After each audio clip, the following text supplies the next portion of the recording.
I fear that the only way to stop those possessed by the spirits of the book is through the act of bodily dismemberment. Hey everybody, we are officially halfway to Halloween, and I have a great episode for you. I'm your host, Mark J. Parker, a movie lover and movie maker, and welcome back to my show, Release Date Rewind, which you're listening to on your favorite podcast app or watching on YouTube. Each episode, I talk with friends about movies we love that are hitting a milestone anniversary of release. And April is a month for over-the-top thrills on this show.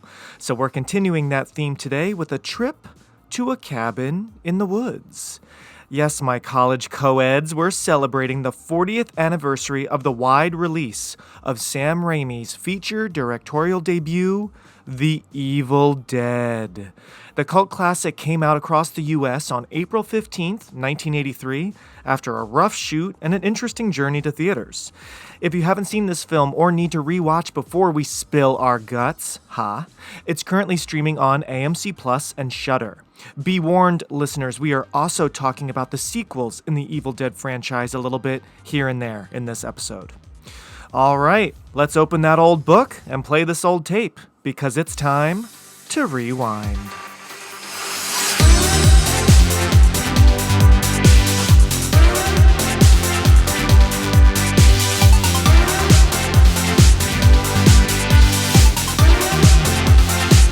I am so happy to have this little, I was going to say high school reunion, but we actually all didn't go to high school together because Katie had to move to Florida. More on that in a bit.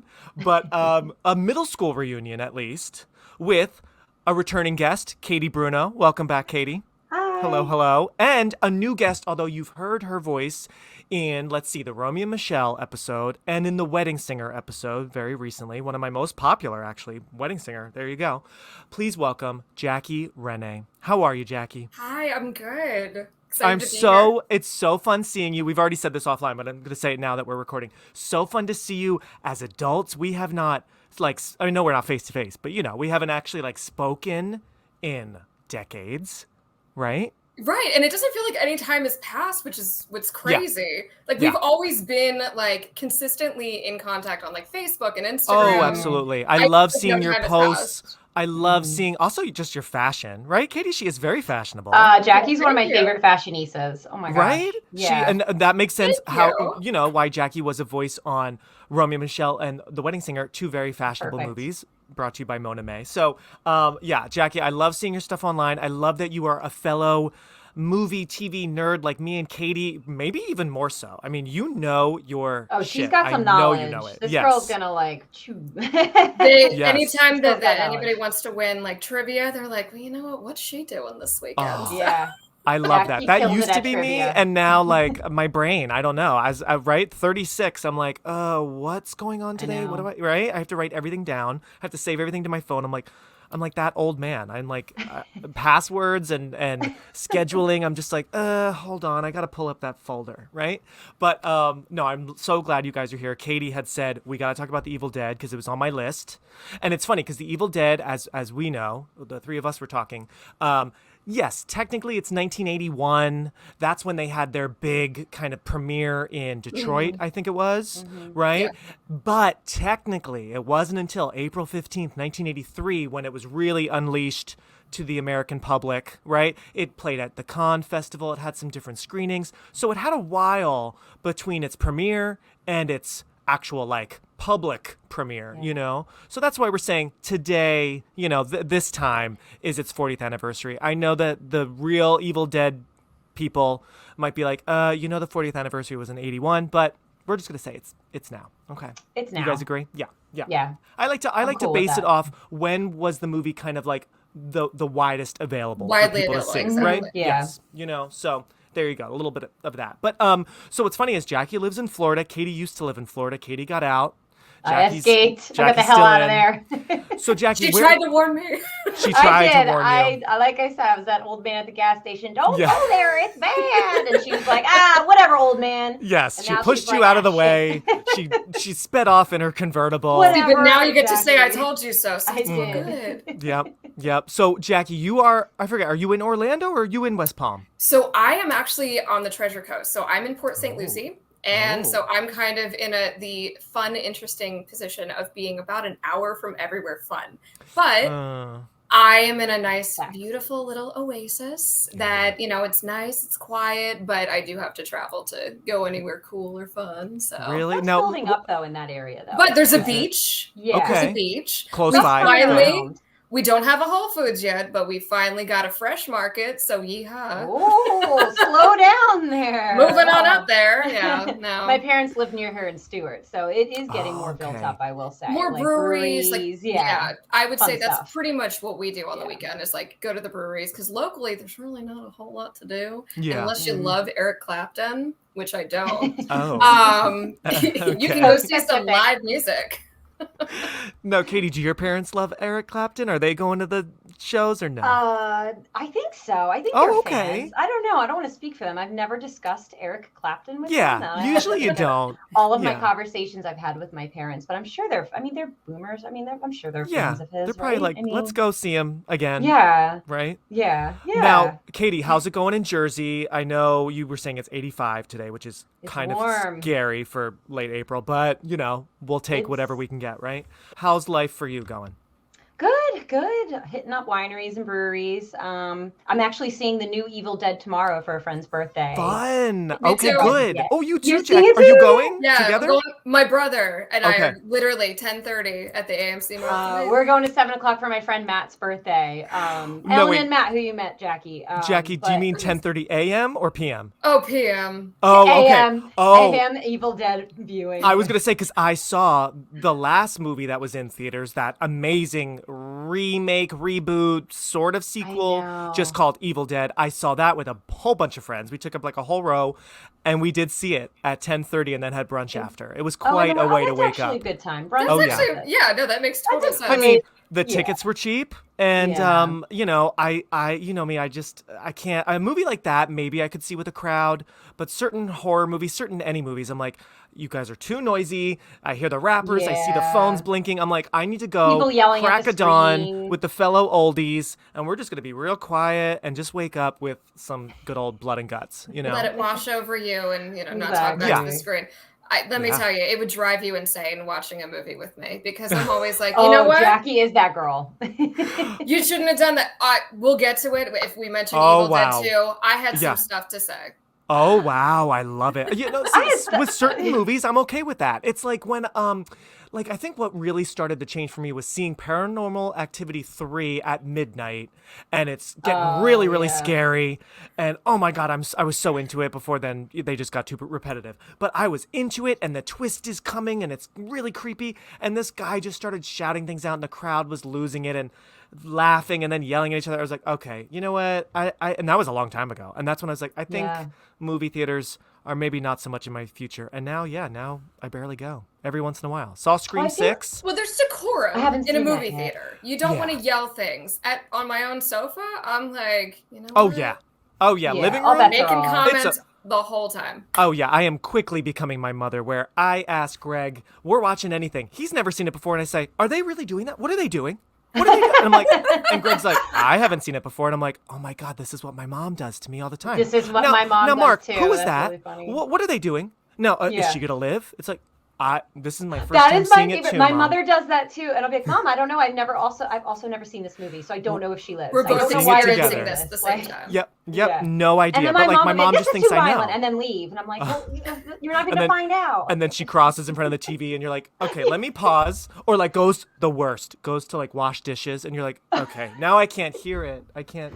All right. Our how much longer? They're going to be like, you asshole kids. No, my mom. I'm already her. And she knows that she's the one. She's like, you know what? He's behind the door, you idiot. That's and you're what like, you get. Yeah. That's so awesome. And I love that Jackie's back in Jersey at this very moment. So at least two of you are in Jersey. I'm mentally in Jersey in this moment. We're going back to the old days. And I just got to shout out. So like I said, Katie moved at the end of 8th grade, visited her freshman year of high school, but Jackie and I were in high school together. And I remember, Jackie, do you remember, I want to say it was senior year, we had such a fun study hall. Party 05. Yes. I have not forgotten. Absolutely. It was you, me. Was it Katrina? It was Katrina. And it was Hadley Allen. And I think there was one more, Tara.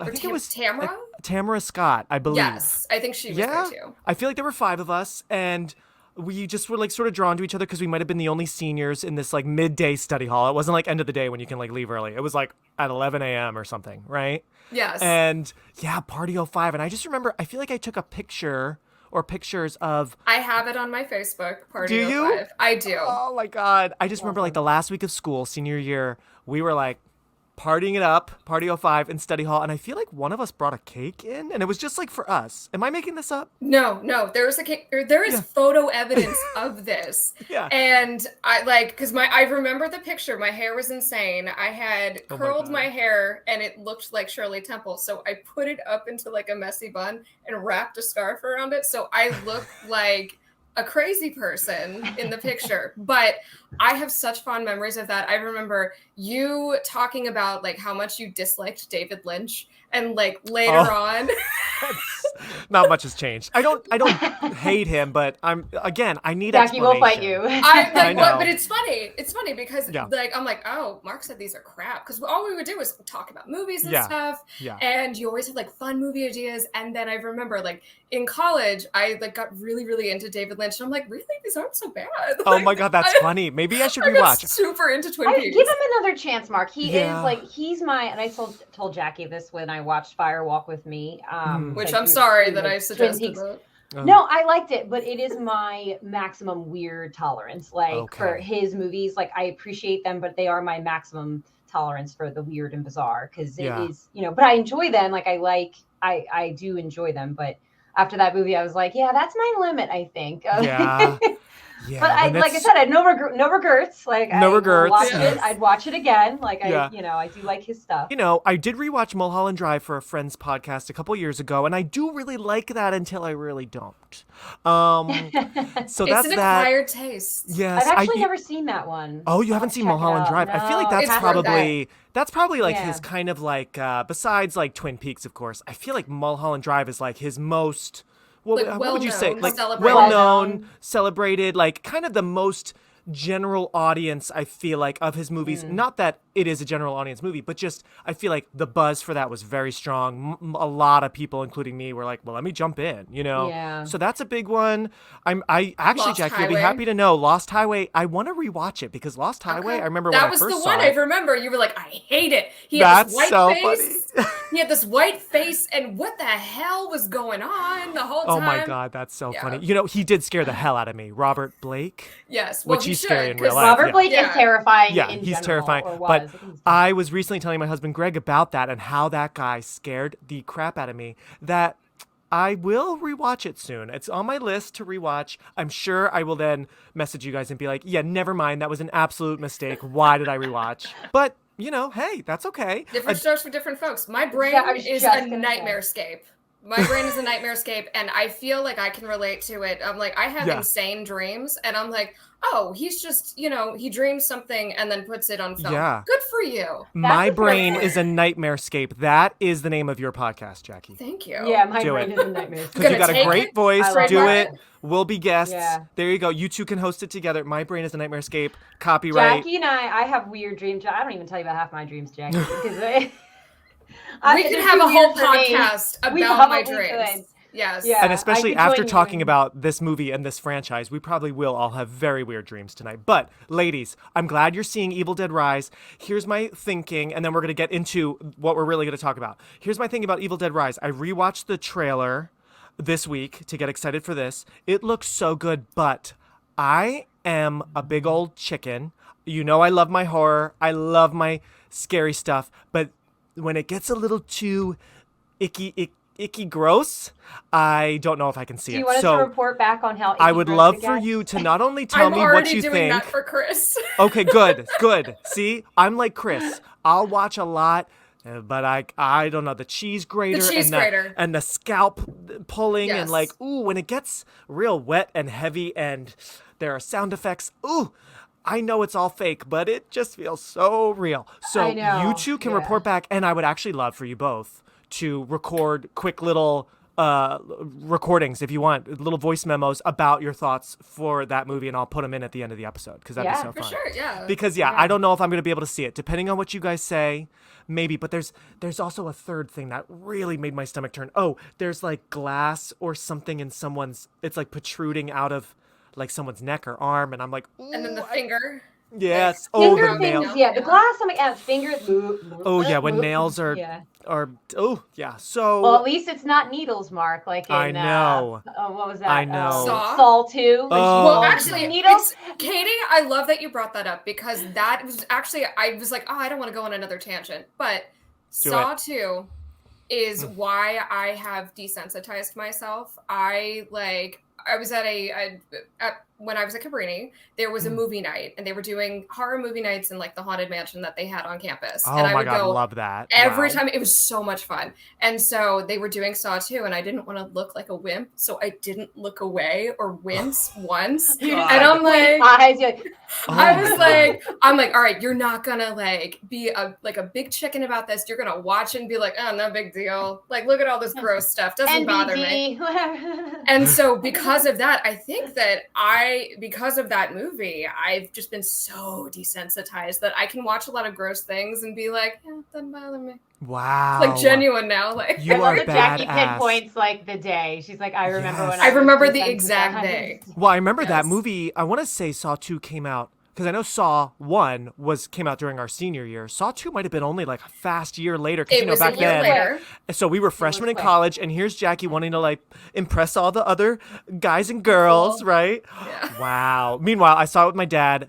Crying. I'm like, I gotta when he leave. had the skin on the back of his neck, he's like, I want to know if I'm next. And he starts doing that. I'm like, oh, no big deal, guys. And inside I'm going, oh, like, I hate when cuttings get. Oh yeah, but that whole like she falls into that it's like a hole of needles. That was a hole of needles. Torture. And I'm like, wow, that's a lot of needles. I love that Jackie was able to just grin and bear power it. Through. I feel like something just changed in me for the rest of my life, and now that's why I can't really go to the doctor without like getting very like. So that's just me in a nutshell. Thank you, Saw 2. But and even though I absolutely love Evil Dead 2013, absolutely love it. We'll get into it in a bit. Save your thoughts. I want to hear what your thoughts on the whole franchise later on. I absolutely love that movie. It is so gnarly, so scary, so well done. But then that, of course, they had to have a needle in the eye thing, and I'm like, oh, you got to be kidding me. So I'll get there someday with needles. Needles and I know I didn't get to rewatch it. I watched it a while ago, 2013, and I did not have time to rewatch. I might rewatch it tonight. Oh, the tongue, Jackie. See, like that was really gross, but I could handle that. But then the close up of the needle and stuff. Certain I'll limits. Still flinch. Now I don't care what people think of me, but like, you know what? Not as bad as it could have been. Like that could have been so grosser, like so much grosser. Yeah. Oh wow, you are badass. I love it. All right, well, good. I'm gonna try to be like Jackie, and I'm gonna just try to watch something without flinching. I don't know. I know it's fake. Obviously, I've made horror films, not nearly as bloody as these. You would think I'd be like, oh yeah, but it's the sound effects. That's what it is, right? Yes. It's the ripping. It's the, so. And the camera angles and the lighting, it just makes it look so real, and you're like, what? Oh yeah, totally.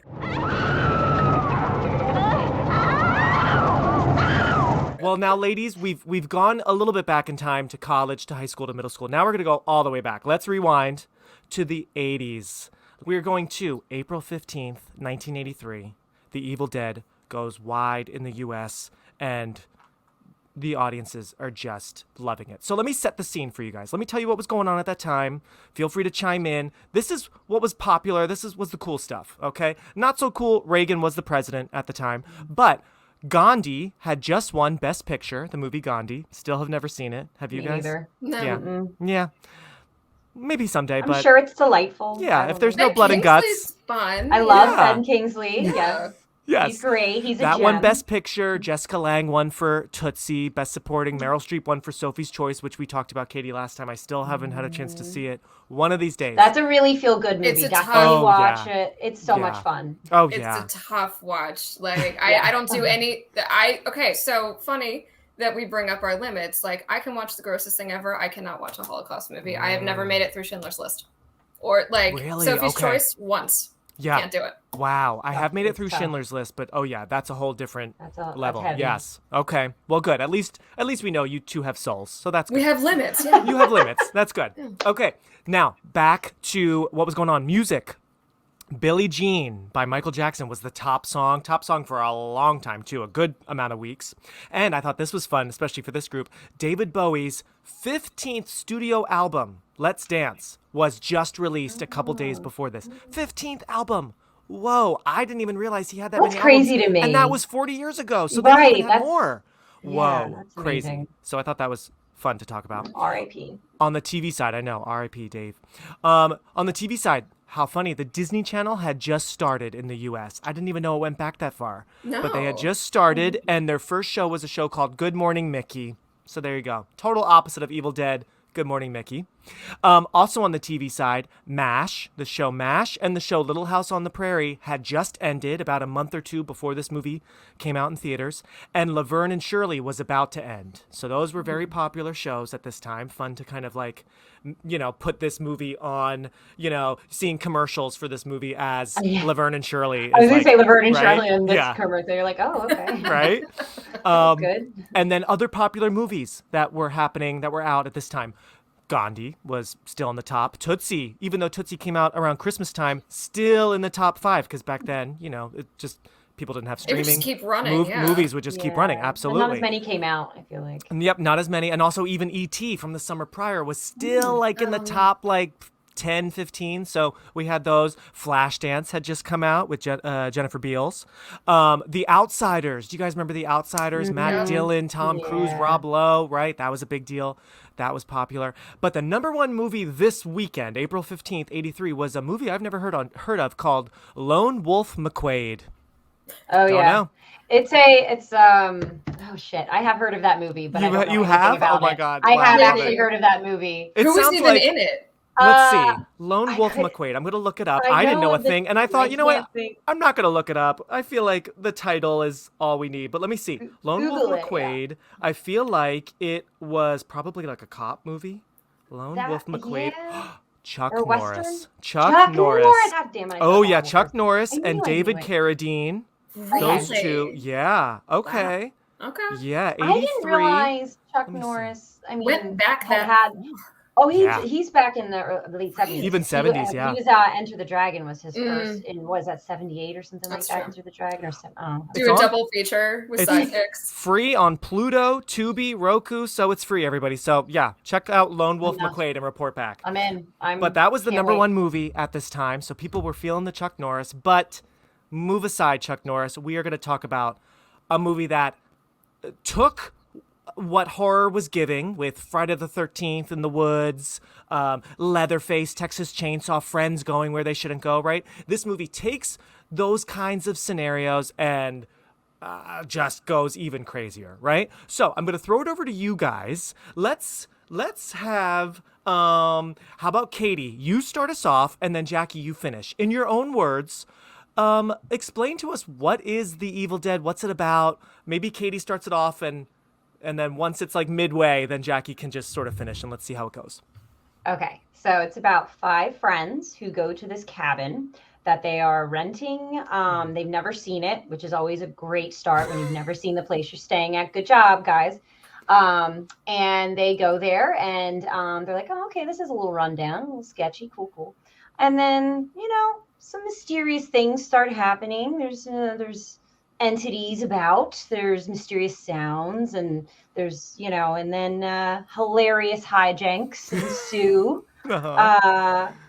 I'll throw it over to you, Jackie, because it's a simple plot. That's a good time. Yeah. Yeah, it's a really, really simple plot, but I mean, unbeknownst to them, in this cabin was actually there was a professor who was doing research on ancient Sumerian evil text that they played a tape and unwittingly raised these evil entities that just wreaked havoc.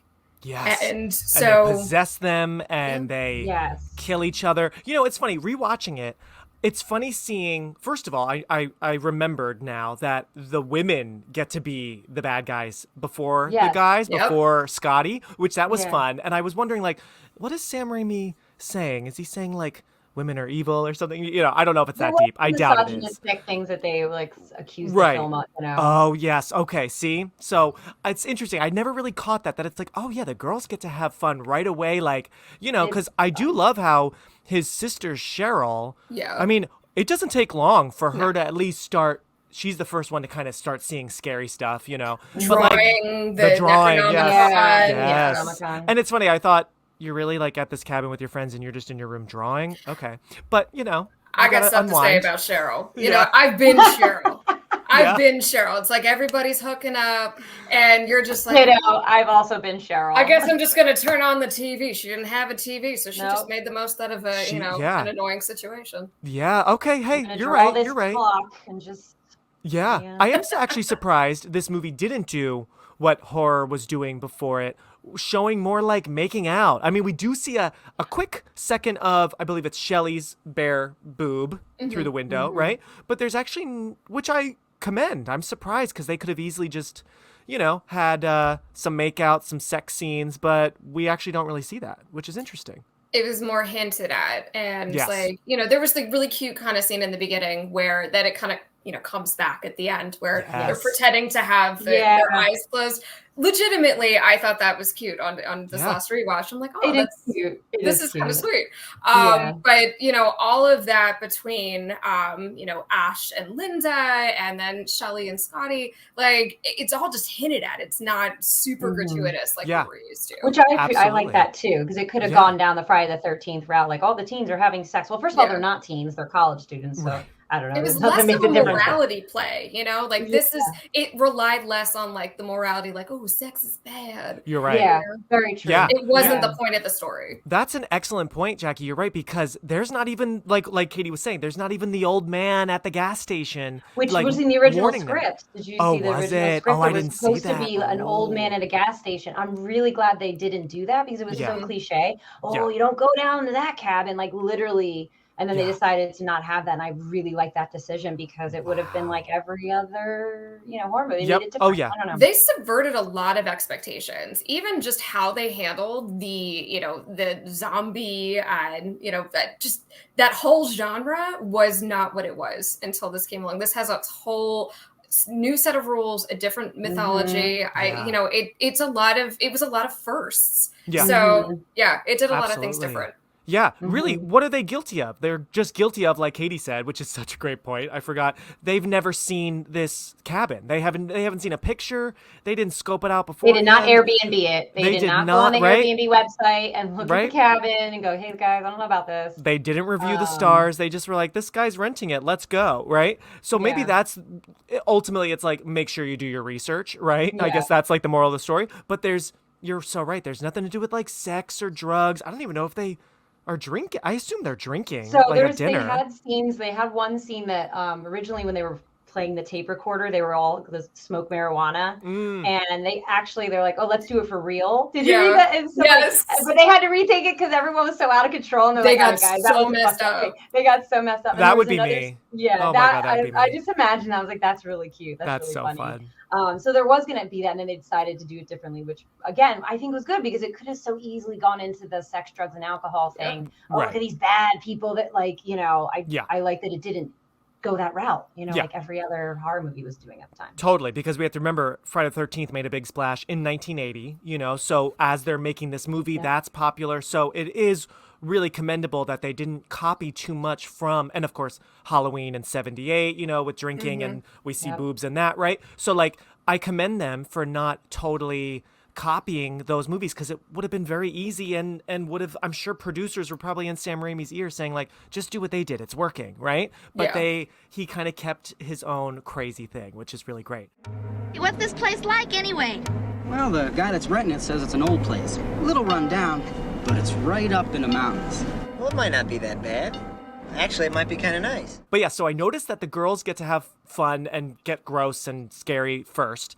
And then I noticed, so what do you guys think? I love how Cheryl they trap her in the cellar and she is so scary when she's, banging and like, that whole she's just phenomenal. Right? She's phenomenal. I think she and the actress playing Linda, I mean, they are committed. I actually wrote that down. Yeah. Ellen Sandelweiss is amazing as Cheryl, and I'm so glad to see her come back for Ash vs. Evil Dead. I was too. She was great. She was amazing. Did she come back as her character? Yes. Yeah, it was phenomenal. Oh, it was a very interesting way in how they did it, but nice. She's a legitimately good actress, and it's just she never kind of got out of that Super 8 homegrown kind of thing, and she never went anywhere, but she could have. I think that she had excellent instincts, like everything that she did. I'm like, wow, this is such a nuanced performance for a horror movie. Oh yeah, especially for this kind of horror movie where it's so loud and garish and schlocky. But I thought it was funny how so the other possessed friends can sort of disappear for a second, like, oh, they're not there, and then just appear. But Cheryl's just always stuck in the basement. And I thought, wow, it is surprising that they didn't let her have the power to, they lock her in the cellar, but then she can just bust it open. She can just appear over here. She's always trapped there. So I thought that was interesting because, Linda, she Shelley, did eventually bust out. She did eventually bust out. Yeah. Oh yeah. And she's got a great showdown with her brother.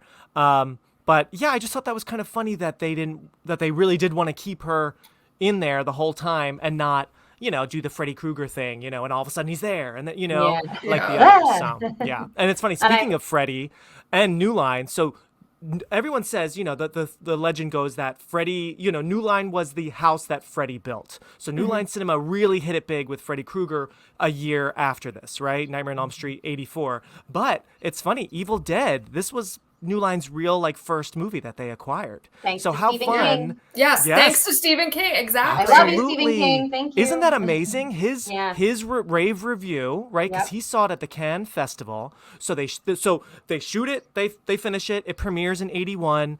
Good buzz just in the community, and so it gets the attention of, and I wrote his name down, a producer named Irvin Shapiro. Yes. Yeah. Right? You guys probably saw this. Who had co-founded the Cannes Festival, right? Cannes Film Festival. And so he helps get that film to the festival. How nice. Very lucky. He helped change the name, too. Yes. It was Book of the Dead, and they're like, because it was supposed to be Book of the Dead. He's like, people don't want to read. They don't want to read. I was like, oh my God. Yeah, people, they're going to think they had to read Book of the for Dead 90 is minutes. a boring title. Evil Dead is more fun. I have to give it to Irvin. I think Evil Dead, Evil Dead immediately is kind of confusing and what is that? It immediately kind of sounds. What is the Evil Dead? What is the Evil Dead? Exactly. Where Book of the Dead, I'm like, oh, it's a book that raises the dead. I don't know. I don't think Book of the Dead is bad. It's obvious, right? Obviously, it all starts with the book. So I think it's okay because here's my thought. Rewatching it now with my 2023 eyes, I did kind of feel like more time does need to maybe be spent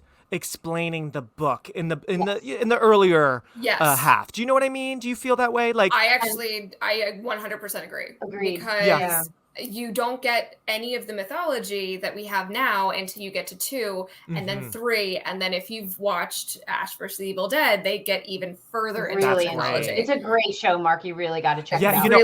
I started it long ago. I know it's on Stars, which I don't have, but I started it when it premiered. I was super interested. And again, you guys are the bigger. Oh, is it on Netflix? Oh, until April 28th. April 28th is the last day to watch. Yeah. It's probably just gonna move to somewhere else. It's all right. Maybe Hulu. I don't know. Those I feel like things rarely Did disappear. you notice in the first one the Necronomicon's way smaller?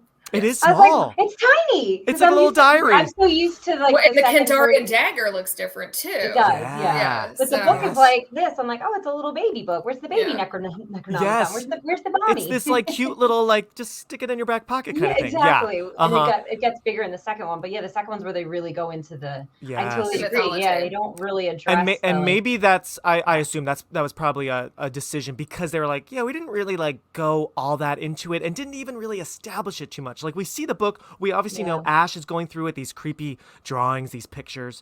But I feel like, maybe just if they could go back in time, just add a minute of screen time, showing us more of it, right? Originally, the film was 117 minutes. So I wonder when they trimmed it down if they had some more background. Maybe. I think there was supposed to be more with Professor Nobi. There was supposed to be some more voiceover, some more tape. And so, that's where you're getting all that information is the tape recorder with Professor Nobi's voice. Yes, you need to be listening to that. Yes, which I would also have loved. you know, wouldn't it be so fun for, as the credits are rolling, I do love that kind of old-timey, almost like The Shining. Like, yeah, like the old Victrola music. I do love that. It's so like oddly funny, spooky, all of it. But it could have also been cool to hear more of the recording throughout the credits, and like how scary to like leave the theater or you know, let it play and you're hearing more of the recording. That could have been fun, you know? As a Greek friend of mine once said, tu tarim.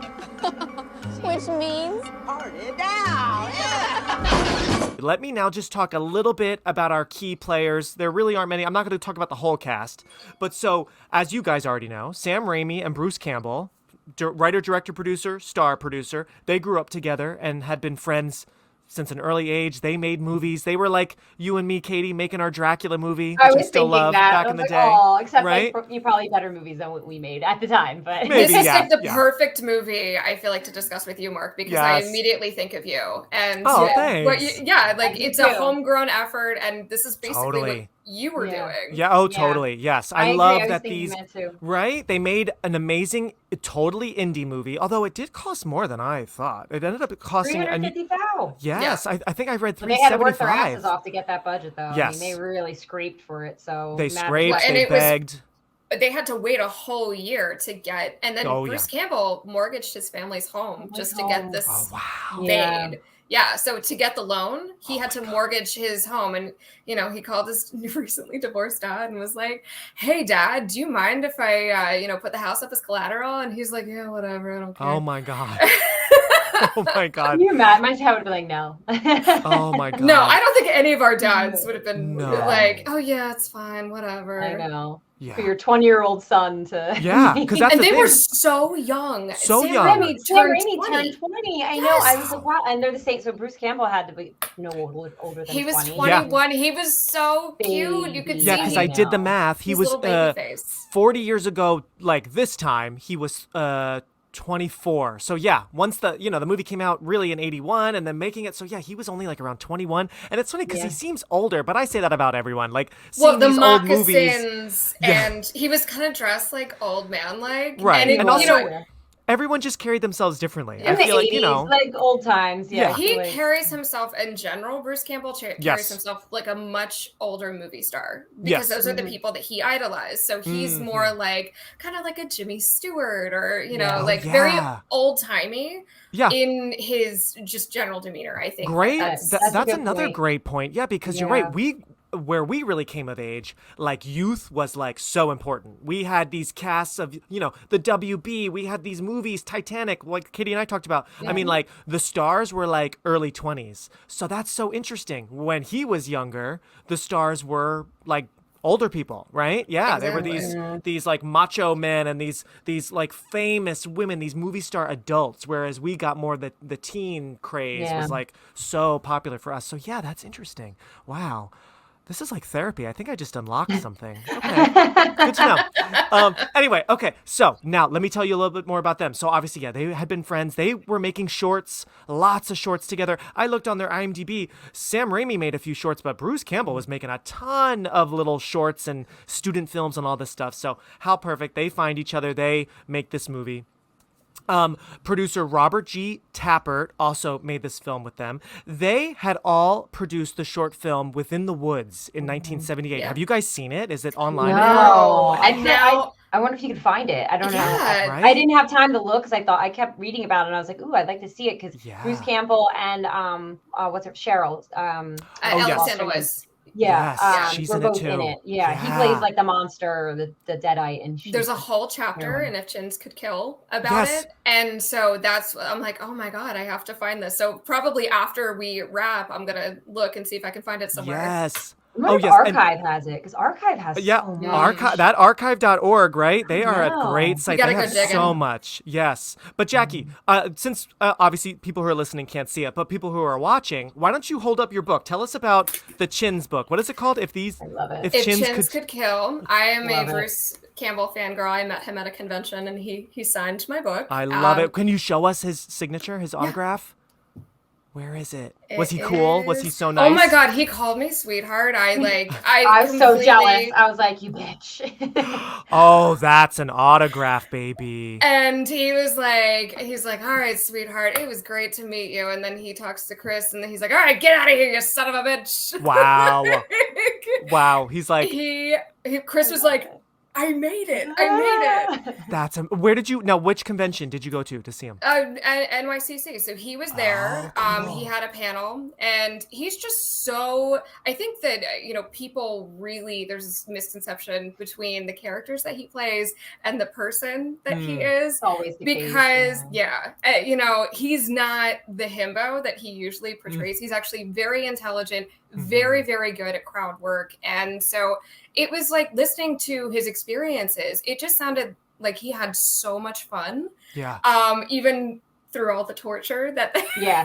I don't know about making the film was a lot of fun, but I'm sure it's a great story. He had more fun doing Xena, to be fair, than doing that's where I fell in love with him as. Oh my God, I forgot he was in Xena. I had an action figure of him. For did a while. you really, Katie? I did. I had all the Xena action figures, including him. We talked about this. Katie, I love that. I was like, this is my Autologous action. So that's how you met him. That's your into Bruce Campbell was through Xena, right, Xena. Katie? Yeah. Oh, yeah. Okay, and you two, Jackie. Yeah. And Hercules as well. He was also his character was also in Hercules. God, I love those shows. They were right. They don't make them like they used to. No. Rob Tappert is married to Lucy Lawless, which is ironic because Lucy Lawless thought Evil Dead was appalling. Like, she hated it. She's like, these are horrible people that made this movie. And then she ends up marrying one of the producers. Oh my God. And is in Evil Dead, the Ash vs. Evil Dead She's show. in the show. Yes, right. I do know that. Yeah, and she's phenomenal. Wow. I love her. I didn't realize. Oh my God, I didn't realize that connection. That's so awesome. Look at this great little funky small world of fantasy horror. I love it. Okay. But so they in 78 they made this short film Within the Woods, and they use that as their proof of concept, right? Which is a thing many indie filmmakers still do today. And that slowly built interest from investors, and they secured some money and then more money. And like we said, then they finally get the money to make The Evil Dead a few years later, right? Stephen King absolutely helped this movie get some attention. That then got Fangoria magazine's attention, so they started writing about it. And then that's what then helped New Line Cinema look at it seriously. And I thought this was interesting. Did you guys see that? It's funny because they do this every once in a while nowadays, but it's like the film industry kind of hates it. New Line did something totally new, totally rare back then. They released the movie in theaters and on VHS. I thought that was interesting. They did that in the UK as well, and in Germany. They did it in a couple different countries. Yeah. They did the release to video and theaters at the same time, and then it got banned in UK and Germany. And Germany, definitely, They just got it back 2016. They're like, fine, it's okay. Wow. Yeah, I read that it's still banned in some places. Wow. Turkey, I think, banned in Hungary. You would think Germans could handle it. I mean, Germany's got a lot of nerve. I'm like, Germany, take a seat. Right. Take several seats. Ganda. Shut it off. Ganda. I'll start with you, Katie. When did you first see this movie? Do you remember how old you were? Where were you? So it's weird. So I saw Army of Darkness first. I remember seeing Army of Darkness first because my parents really liked it, and I remember watching that. My mom being like, "This is really weird," but then with when he splits in two, my mom's like, "What the fuck are we watching?" And then and then it went on. She's like, "Oh, this is actually pretty great." She realized, But so I didn't see the first two for years, and it had been a long time since I'd seen upon this rewatch. I was like, "Oh, I forgot a lot about because it's been years and years." I don't remember. I think it might have been on TV or something because they usually played Army of Darkness on TV. That was their go-to. All the time. I remember sci-fi and stuff.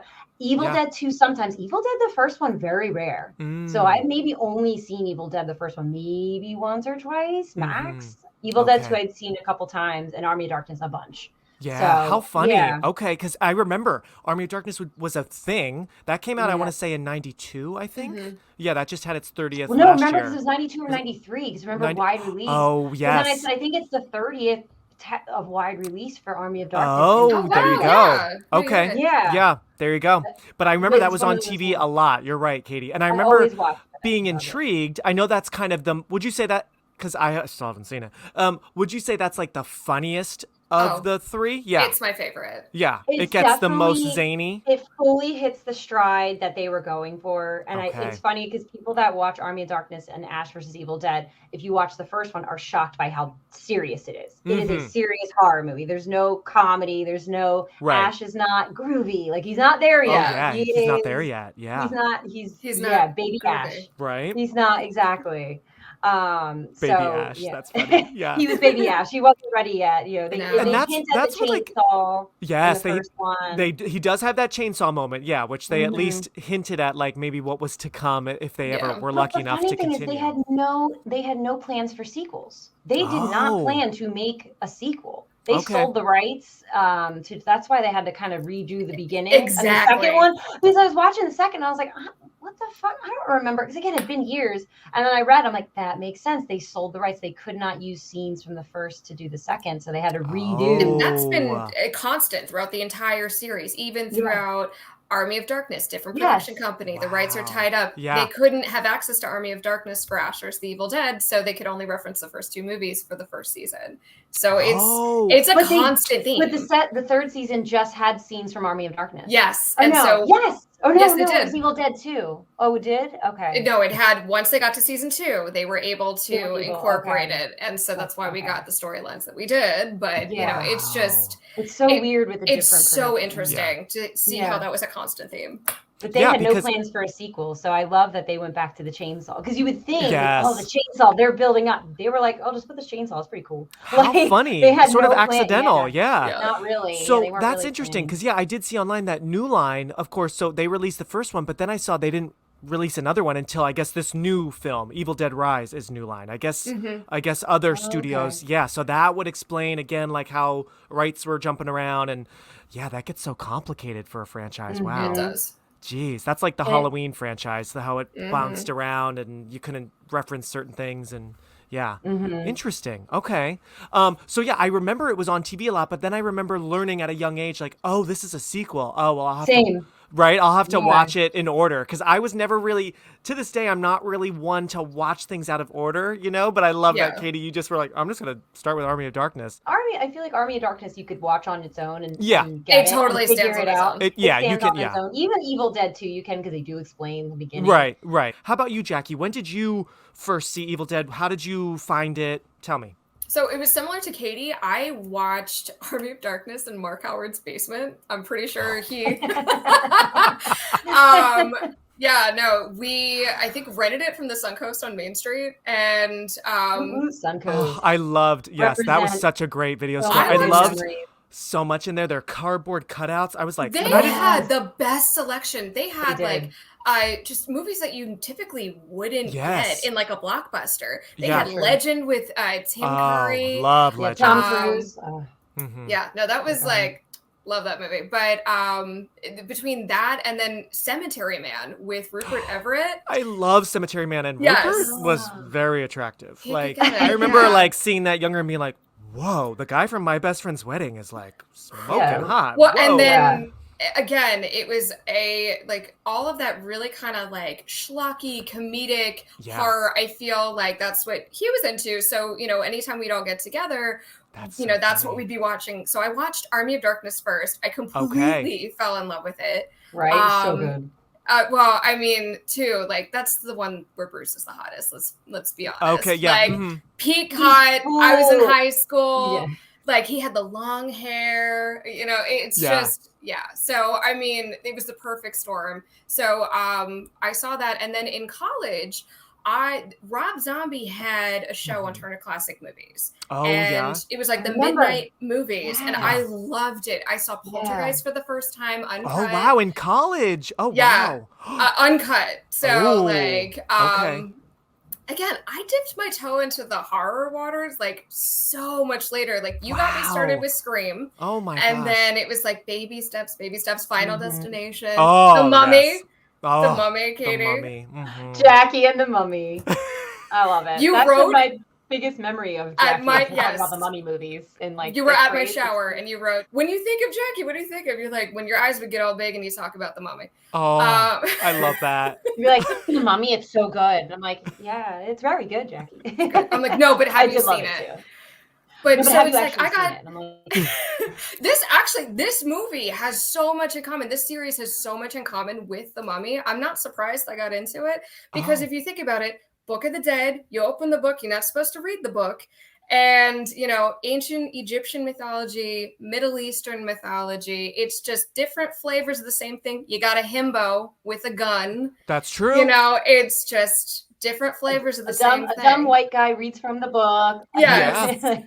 But so Rob Zombie had that show, and that's where I saw Evil Dead. He would show things like cult films, Faster Pussycat Kill Kill, Poltergeist was on there, and that's how I saw Evil Dead for the first time. Wow. And I had already been into I'd already seen Evil Dead 2, I'd already seen Army of Darkness, and so it did kind of. I agree with what you said, Katie. It took me by surprise, where I was like, "Oh wow, this is so serious," but you I feel like it's a foundation. Yeah, it's a foundation to the entire series. You're doing yourself a disservice if you don't watch it.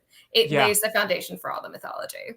Wow, interesting. And think about it. So the first one is the most serious. Of course, it's schlocky, and there's a couple little funny moments. But yeah, like you guys are saying, it's serious. But then think of where horror was. So at that time, with Friday the 13th, with Halloween, the horror was pretty serious for the most part at that era. But then because I believe Evil Dead 2 came out in 87, that was already now, Freddy was king, and he was kind of funny, right? It's prime time, bitch. Right, absolutely. That was 87 was Nightmare 3. And that's when he really became, I love Nightmare 3. We were just talking about that in my last episode. Easily, is that your fave? First one, it's my favorite. Yeah, I love Dream Warriors. I love Dream Warriors. I love 1, 3, and 7. New Nightmare. Those are my top. I love New Nightmare, and I feel like New Nightmare gets schlack, and you and I always loved it. I remember watching that in Florida at your house, Katie. I remember watching New Nightmare and The Cell. We were watching old scary movies at that time.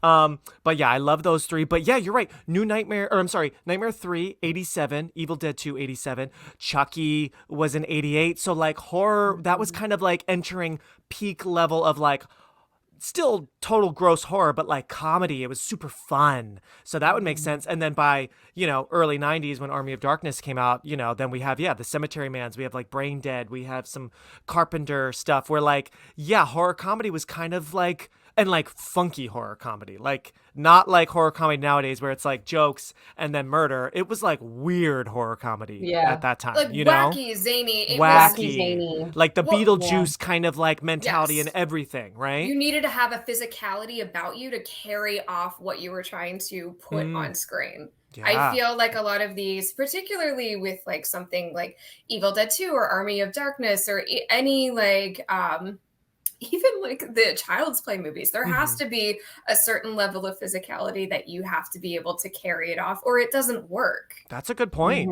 Yeah, well said. I love that. Because Army of Darkness came out right around the time Leprechaun, which I've talked about in the show. Yeah, Leprechaun. Total goofy, which Leprechaun is absolutely inspired by this movie with the low running angles, and Dutch angle, baby. Yes. It's so good. That's a good point. And the Leprechaun's fingers get, slammed in the door. Actually, Leprechaun, I forgot, is so inspired by this movie. Totally. No, it was the woods themselves. They're alive, Ashley. I'll tell you real quick about how I started discovering this movie. So I had always heard about it, I feel but I didn't even really understand what it was until sort of Donnie Darko, because one of my all-time faves that I've covered on the show, in Donnie Darko, Jake Gyllenhaal and Jenna Malone are at the movie theater watching Evil Dead. With the porch swing. The porch swing. And I remember thinking, it wasn't until later when I realized what I knew it from. Yes. Because I remember in the movie. I totally forgot about that. Yeah.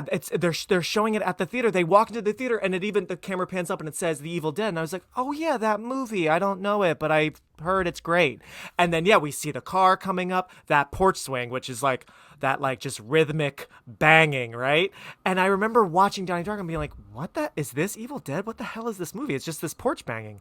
And then the porch swing banging. And then they even show a shot of Cheryl looking, and that's at the moment when she's drawing in the clock, So it's so funny now to have seen the movie a few times and know because back during Donnie Darko, I had never seen it. So I'm like, that movie looks weird. And I remember in Donnie Darko, I think the screen, there's like the portal thing with the rabbit, you know? And so I'm like, well, wait, is that what the Evil Dead looks like? Or is that now Donnie Darko's effects? Like I couldn't tell where Evil Dead was ending and now where Donnie Darko is, you know, continuing. But so that's when I first kind of started seeing clips.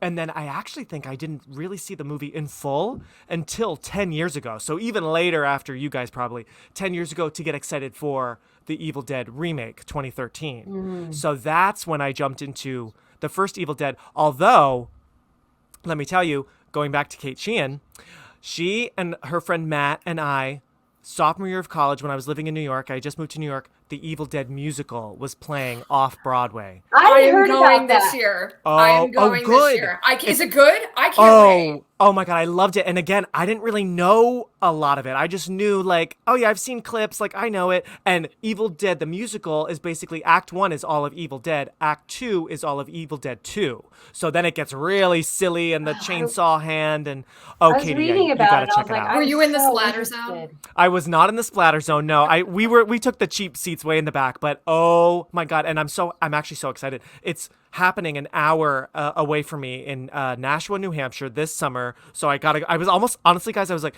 wait, can I be in it? Like, let me look up the like audition stuff. I'm like, but it's an hour away. That's going to be a drive back and forth for rehearsal. So I won't be in it. I'm not going to audition, but I am totally going to go. I guess it goes on tour every now and then. It but does. Check it out for sure. It's so much fun. Where is it playing? Going, Jackie? Yeah, when are you going? So it's Friday the 13th. This year. In October.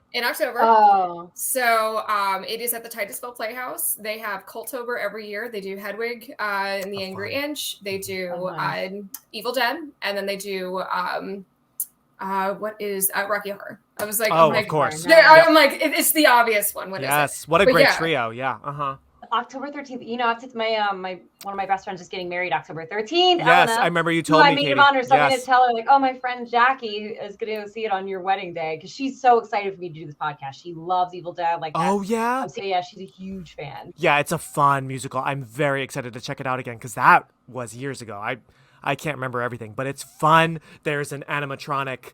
I don't want to spoil it for Jackie. It's like a moose. There's a moose head and like it's singing and it's a musical. I did read something about a moose. You have to be splatter zone for Evil I loved Dead it. musical. I saw it at the New World Stages on 50th Street. And I feel like, Katie, I might have taken you there to Blockheads maybe one time. Yeah, Mexican Blockheads. place. Yeah, we went to So Blockheads. good. It was not far from the theater we saw Sweeney Todd in, the Ziegfeld. So it was in the 50s. But yeah, beautiful theater and great show. So if anyone can check it out, check it out. And Jackie, you're going to love it. You're going to love it. I'm very excited. But okay, so that's all that. Now I'm going to throw it over to, let's go back to Katie. Why don't you lead us off? And we can go in the order of the movie or order of your notes, whatever you want. What are some why else do you love this movie? What are some scenes or moments or shots or lines? What do you love? Well, first of all, I love the demon point of view where it's going through the forest and with the sound effect, it's like so jarring. I love that. I just think it's so cool and creepy, and I love that we don't really see it ever in any of the movies. Like, you're just this disembodied entity and you're like, is it a thing? Is it air? Is it like, what is it? It's like it's always scariest. The unseen is always scariest. You don't see the monster, you just like see the point of view. I love that. I love the camera angles. And I love Cheryl in the cellar. Like, I love that whole, and I love her point of view with like her sounds, just like watching her friend, like, and they're just like, why are her eyes like that? I'm just like, she's just I wrote that line down, Katie. I love when Shelley goes, but why are her eyes like that? And we just see her hand, and the chains. Yes, all the POV shots work really well. But Cheryl's POV under that door is like extra so cool. Great. And it's just like, it's a low budget movie, but they make the most of like everything with like the camera angles and like of course the acting and the special effects. And, they make the most of like, when they go in the cabin and it's like kind of smoky, like when they first enter, that was one of the producers like smoking a cigarette because they didn't have the fog machine that day. So like, just do that. Like, they just really made it work, but it works. Like, it works. Really, like, I love that. Like, you don't need $1 million. Like, they made it work. But yeah, I love that whole scene with Cheryl, and like fucking Linda, when she's like sitting Indian or crisscross, can't say Indian style anymore, crisscross applesauce, just staring. I'm like, that is scarier than any like going out. She's just like watching and laughing. And the laugh, and then the two, and then there's Cheryl like, and I'm just like, Jesus Christ, because they're not doing anything. It's scary when they're not doing anything. They're just waiting. Yes, like, Jinx. Like, and what's the song she sings? Because I know they sing it in the 2013 one. We're gonna get you. Don't make a peep. Don't make a peep. Go to sleep.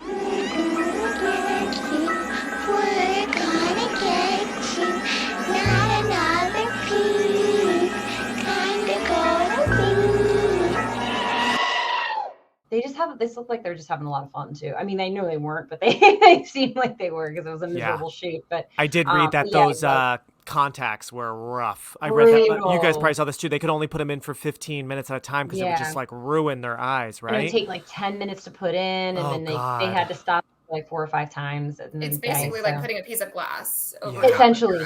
Yeah, I think Bruce Campbell described it as like Tupperware over your eyes. Yes, I saw that too. So thick.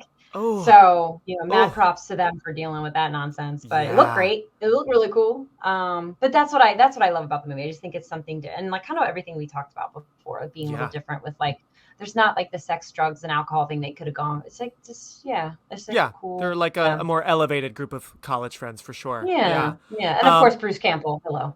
Oh, I know. He's he like is so greatest. Great. And I do appreciate it's hard because we, especially you guys seeing the sequels first, you already knew that he survived this one, right? But I do appreciate how there's kind of like no lead for the beginning. You actually kind of think Cheryl is sort of the lead, because she's seeing things first. And I think she's going to be the final girl. Yeah. The final girl. Yes. Yeah. Again, they did a subversion of expectations. Absolutely. Exactly. Yeah. No final girls, final guy. But even Ash was supposed to die at the end, technically. Oh, was he? Okay. It. Yeah. I do love the ending. I love that last shot. The ending is so ambiguous. Yes. It's such a good shot. Oh, yeah.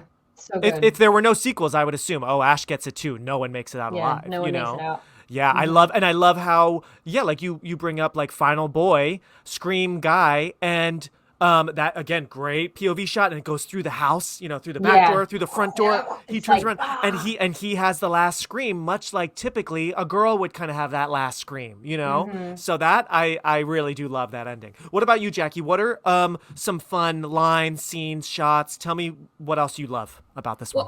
I'm somebody that enjoys special effects, especially practical effects. Mm-hmm. So I thought that they did such a good job with what little they had. Although if I saw more milk, I'm like, you know what? I'm done. Yeah. Like, I don't do dairy. So gross. Yeah, no. Ugh. And creamed corn. I'm like, I already just watched a bunch of Twin Peaks. I'm done. I'm done with the creamed corn.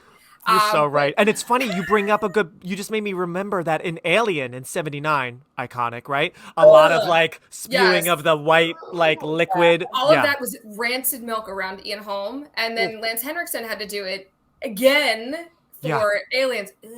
Disgusting. Oh God, yes. I know. So gross. It's so gross, but it looks so good. It does. It works, and in this case, it just looks like demon bile or whatever shooting out of mouths and eyes and out of like a stump. I think it's Shelley's stump. Once they cut off her hand, it's just like spewing out. There's a couple stumps. Oh yeah, there's a lot of stump action. Yeah. Well, and they use the milk and I know. I thought the same thing, Jackie. It was like so gross. The sour but it was so for the time having all those twitching body parts when they murder Shelley. I mean that was basically unheard of. Yes. You didn't do that in a movie. You get like, Kevin Bacon got the arrow to the throat, and then there was a blood geyser, and that was it. This was like a prolonged, I love that her shot. Body parts were twitching. Yeah. It was really, really well done, and the actress had to go through the floor and like just put her head through the floor for the million. And Raimi's known for like doing a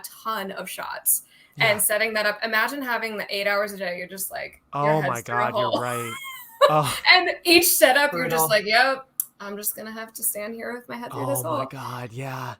But yeah, no, the special effects really, really do it for me. Absolutely. And there was that scene where he's dragging Linda out and she's like laughing like a munchkin from like the munchkins do in The Wizard of Oz. And I'm like, this is genuinely terrifying. Oh yeah.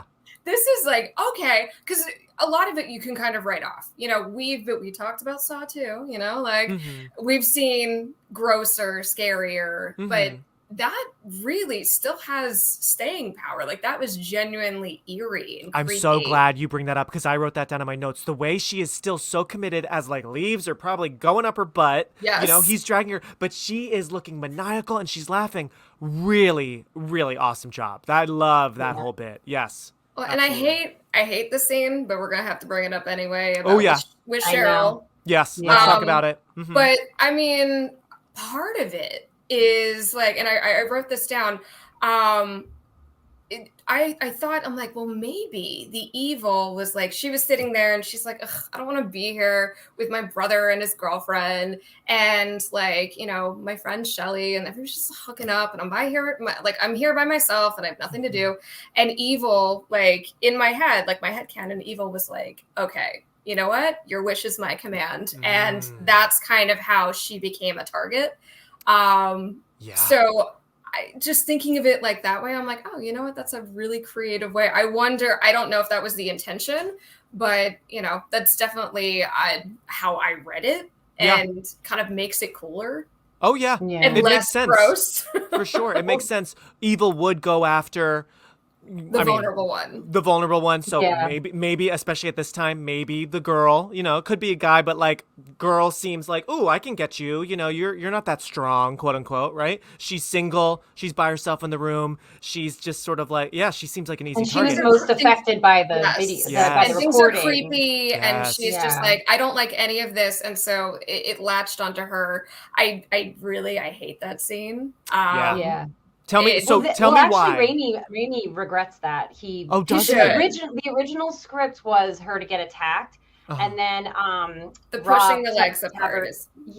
Kind of was like, you should go further. It should we should really make it visceral and really make it, So Raimi actually regrets it going that far. The tree rape in 2013 is like really brutal, but this one also, I kind of forgot that it's a longer scene. They're wrapping around her. We see a little bit of like boob action, which I don't love. I feel like she's too vulnerable. She's too vulnerable. Now we're taking it too far. It's one thing to rip off the robe, which is cool, and that's like, ooh, scary and all that. But I kind of forgot it happened so early. I kind of like tense up and I'm like, oh God, I hate this part. Oh, I know. But she's, for what it is, what I like about it is that Ellen Sandelweiss is so good. She is such a good actress and really, really sells the trauma of it and just how, when she finally gets inside and they try to leave and the bridges collapse, like she's hysterical. Oh yeah. Like, I was like, you know what? You're doing an amazing job. Keep it up.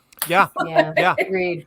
And Absolutely. This is pre-possession, Yeah. Oh yeah. So now, do you guys, I guess she's possessed because the branch went inside her, right? Is that that's like what I read into that's that's what I kind of always she was the took first that it went after the evil, and once it latched onto her, that's because I do love the reveal that she's with the cards, the pencil. The pencil. Now, speaking of gore, normally because I kind of forgot about the pencil because it had been a while since I last saw this. So normally I like with that pencil, I would have been like, ugh, but I pulled a Jackie and I didn't even know it. I was like, you know what? I'm going to watch it. Obviously it's fake and it is so gross and it is so fun. But I love later when Ash is kind of checking in on Linda so basically just for anyone crazy who hasn't seen this movie, who's listening to us, let me just explain the scene. I know we're ruining it all for you. 40 years later. 40 years later. Let's talk. So the girls are playing a card game where Linda is guessing, like what the card is. And meanwhile, Cheryl, like we said, she's just been attacked by the trees. She's just tried to flee, to at least get to the town, and she can't. So she's looking out the window, just waiting for the sun to come up, right? As Linda's guessing, and they're having fun, and they're so bored. I'm like, so you guys came to the woods and like didn't want to bring, I don't know, your own games? Like they didn't bring any. They brought nothing. They're like, we're just gonna sit in a creepy old cabin. But so then, right then, Cheryl's saying like, spades, jack of diamonds, jack of clubs. Ace of spades, yes. Right? Oh, that's so good. And then she turns around and I love how, and then she's floating. Like now that's like when the movie ups it 10 notches and it stays there, and even goes more, of course, but doesn't go lower than that, right? I love Cheryl's reveal. But so as she's on the floor, we think maybe she's knocked out. Some of the friends, including Ash, her brother, are kind of over her, and they don't know that she's grabbing that pencil. And I mean, again, because it had been a while since I had last seen it, I kind of forgot, but like anyone who has never seen it or it's been a while, what's coming. When she's grabbing that pencil, you just don't know. Is it going to be Ash? Is it going to be Linda? Who's it going to be, right? So you're kind of thinking, oh, is it Ash? No, she goes back to Linda's ankle, and she's not only just... She stabs it, but then she's like pulling down and pulling. Oh, God. And originally gross. She was supposed to stab her in the foot, and they were like, nah, let's make it more brutal. Like in the Achilles. Pre-Pet Cemetery. Yes. Pet Cemetery is brutal too. Yes, in that scene with Gage. Yeah. And then later, I just love when then Ash checks on Linda and she's lying down and he's telling Scotty, like, she can't even walk. She can't get out of here, blah, blah, blah. Then he, like, checks on the wound, and I love that effect they did. Yes.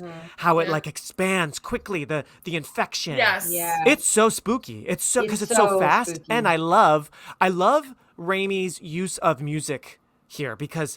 Even in the beginning, when the title comes at us, there's no music. It's really just sort of like an ethereal kind of, like an ambient sound, right? Yeah. And then later there is music and it's big and it's loud, but then there are moments that are so quiet. And specific cues. I love when horror gets quiet, because I feel like it doesn't get quiet enough, and that's when things are scary. I completely agree. Yeah, right? With the quiet. Yeah. Yes, and seeing that wound just expand. Happy anticipation. Yeah. Yes. And it's like, it feels like real life. You're seeing something horrifying or hearing something horrifying, and there is no doom, there's no score to enhance it. It's just, like I think of The Strangers. I think of some movies that got the quietness really well, where you hear that noise or you see something and you're going to freeze and there is no music. It's silent. It's deafeningly quiet as you're trying to hear more, right? So I got to just give it up for his use and lack of music in the movie, because...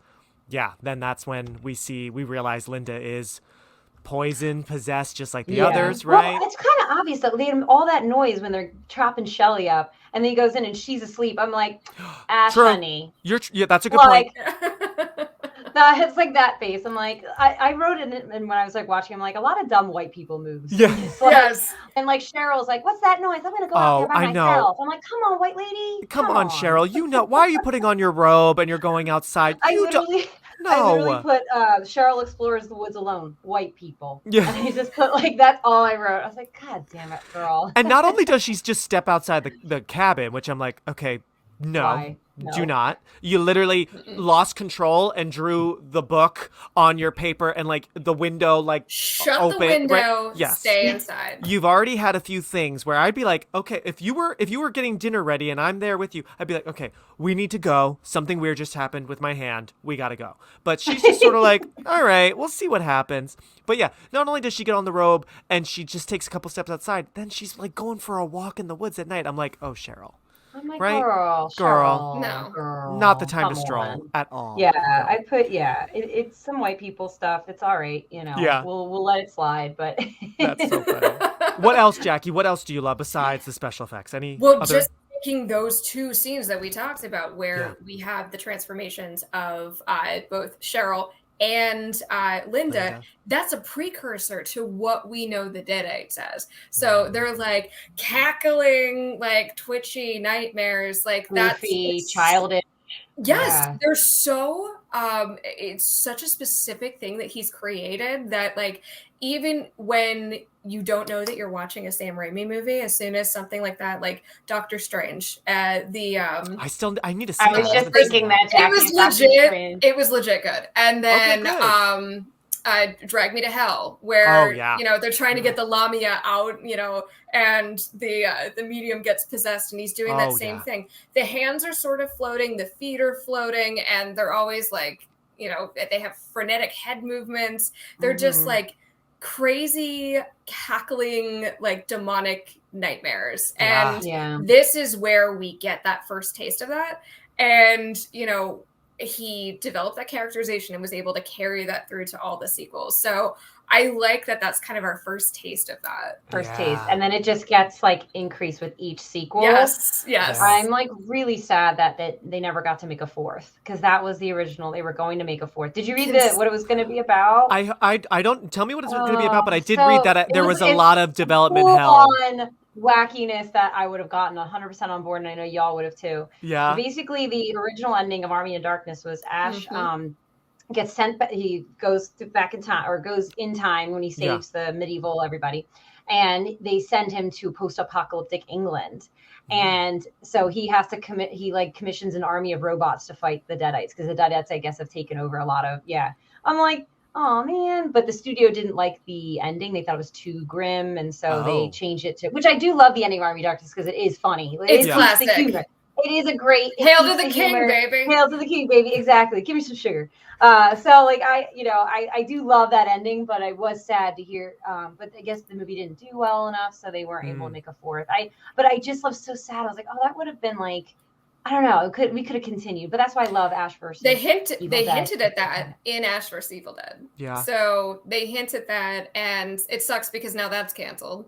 But last night I was like, it was like 3 a.m. and I'm like, wait, that's not how this movie ends. I was watching the director's cut, and so I got to see that ending, and I'm like, wait, why is he in the car? What is happening? I have never seen the director's cut. And this is the director's cut of Army of Darkness? Of Army of Darkness. And so I'm like, wait, he's not back in the S-Mart. Where's Ted? Like, where is all the stuff I'm used to? And then Linda from The Wedding Singer, she's at the end. Okay, yeah. Yeah, she's the girl that he makes out with at the end before he says Hail to the King. I'm like, oh my God, bringing it all back. Love it. Like, I was so taken aback. I'm like, oh, wait. This was the deleted ending, but I'm glad I watched it. I think it was legit. If I wasn't so attached to the one that I saw, I would love to see that. I think that they could have done a really good job with that. Right, I think they could have had a lot of fun. It would have been, I think it would have been a lot of fun, a good time, and I just would be interested to see where the story goes with that plot line. Why are you torturing me like this? Why? And it's interesting because I know in the 2013 version, Ash is not in it until I believe like a post-credit scene. It's a post-credit scene. And it really has nothing to do with anything, right? He just says groovy. Yeah. It's just sort of like, hey, yeah, he's in it, but not really. And then I did hear he's apparently not in it at all in the new one. At least that's what they're telling. The new one is completely... He produced it with Rob Tappert. Yeah. Okay. And he's giving out merch. And I think that he said that there's like an audio cameo that he did. So maybe he did some like ADR or whatever, but he's really not involved. Well, maybe if this does well, do you guys want to see Ash in a future Evil Dead sequel? Like now maybe if it takes place after the show, like, do you want to see more of him? Or do you feel like now the movies should just kind of do like their own thing? Where do you want the future to be? All Ash, all the time. All Ash. Yeah, I am too. And I think that they would do it right. I think, they don't, those guys don't fuck around. Like, he's protective of a character that you've created over the last 40 years. I mean, he didn't know how much like fake blood that he'd be guzzling, but it's a character that he's become very protective of. And even if he didn't do the stunts, because I think that's honestly what's preventing him from doing more. It's not for lack of funding, they're very established now. But I think that they could do it right as long as it was, it didn't tax his body and his abilities too much. It's a lot. Do you think Sam Raimi will ever direct another Evil Dead project? Or do you feel like, because he hasn't directed one in 30 years, more, right? Do you think he'll ever do it again or no? He's directed the series. He directed several episodes. I figured he did, right? It. Yeah. And Ted Raimi was in it too. It was nice to see him. Yeah. I don't know. I mean, that would be great, but who knows? Yeah. I mean, I feel like so many old shows and old movies are doing like reunions and comebacks and stuff. So that would be fun. I wouldn't count it out. Same. Yeah. I just the other day started a movie I never saw that Sam Raimi directed, A Simple Plan. Did you see that one with Bridget Fonda? No, but that explains why Bridget Fonda was in Army of Darkness. Oh yeah, very briefly. Yeah, that's right. I did hear another that. Linda. Yes. So, I've seen it, but it's been like probably 20 years. It's I thought you were gonna say The Gift because I'm I like, love The Gift. I love The Gift. Never I saw saw it it in theaters. I saw them in the theaters. Never saw it until last year. Chris was like, Jackie. Chris was like, I can't believe you. I mean, like, it's very, very few and far between that I have owned that DVD for, I don't know, that came out in 2000, so at least 22 years. I my husband's mind. We probably didn't see it together, Katie. I feel like that was one we probably saw with our parents, but I'm sure we talked about it. I love The Gift. I hung up. I immediately stopped watching, and I stopped what I was doing. I called my mom. I'm like, Mom, if you've never seen this movie, you have to watch this because she's all into like spirituality and stuff. It's such a good movie. Maybe if I have room for it for when it turns 25 in a couple years, I'll have you back. We'll do Sam Raimi Part 2 because I could talk about that movie for a while. Great cast. So good. But no, Simple Plan. That was in the late 90s, and it's a very straightforward, serious, like woodsy, cold thriller. It's not what you're expecting with like Army of Darkness, like Raimi, it's not goofy, it's not action, it's not like The Gift or super spooky or anything. It's just a good old and I just haven't gotten a chance to finish it, but I like it. It's funny. He has his umbrella of topics, but he's able to do very different movies and make them feel pretty different from one another, which is cool. He doesn't have always like his Evil Dead horror comedy vibe that shows up in things here and there. In Spider-Man a little bit you can see a hint of it here and there. But Doctor Strange, I think that's why a lot of people didn't like Doctor Strange. I loved it because of that. I feel like I would love it because of that. It was the only thing, but okay. But it was good. I liked it. But the original version of that. What is it? Doctor Strange in the Multiverse of Madness, right? Yes. Yeah, I haven't seen it yet. It's been on my list for like a year. But originally that was supposed to be way more horrific, and it was going to be directed by Scott Derrickson, who did The Black Phone and Sinister. I love Sinister. Okay. Nice. Both were very, very good, but this was like it made it fun. I have to say, Sam Raimi was the one to, especially if you're going to handle a Marvel project. Yeah. There has to be that level of mass appeal. I think the craziest thing, just to pivot real quick, is that people don't realize how closely related Coen brothers are to Sam Raimi. Yes, and tell they us. were making. They Joel edited it, or was and so he took the money from the editing The Evil Dead, made Blood Simple. We would not have the Coen brothers as we know them. And they got doing Blood Simple from the short that Raimi did, Within the Woods, because he was like, that's a really good idea. So they, So Bruce, that's funny. Bruce and Sam helped. And they were all like living together at one point. Did you see the housemates? It was Holly Hunter. Frances McDormand, Joel Coen, and Sam Raimi. I'm like, what a house of talent. They were like, that's so interesting. I don't know if that's true, but that is a house of talent. It is true. And so the funny thing is, Bobby Joe, who I was really, really slagging off in watching Evil Dead 2, let me just read you some of my notes here, because they were. He was modeled after Holly Hunter. Yeah, Holly Hunter. Oh my God, really? That's so funny. I feel so bad. It was after Linda gets resurrected. Okay. Ew. Chew and blue eyeshadow. I would not follow Bobby Joe anywhere. And the fact that and I said, oh, eyeball right in the mouth. That's what you get for using chew, Bobby Joe, you filthy mountain person. I just also, kept. I'm like, Bobby Joe, why are you with this toothless guy? He's like 20 years older than you. And he's like, Bobby Joe, where Bobby Joe at? And like, I know we're getting to the second one, but I'm just like, what are you doing with him? Bobby Joe, you're like cute. I mean, you're kind of like trashy, but you're cute. Yeah, and then I found out it was supposed to be like modeled after Holly Hunter. I'm like, oh, now I feel bad about calling her a mountain person. I know. It's fine. So funny. My husband's descended from mountain people. I can slag them off. Oh, there you go. Wrong Turn. I'm going to talk about Wrong Turn and mountain people in the next month. But speaking of Holly Hunter, I met her a long time ago when I worked at Regis and Kelly, and it's okay if you say bad things about her, because All right. Okay. I don't care what happens to her. She's your girlfriend. You take care of her.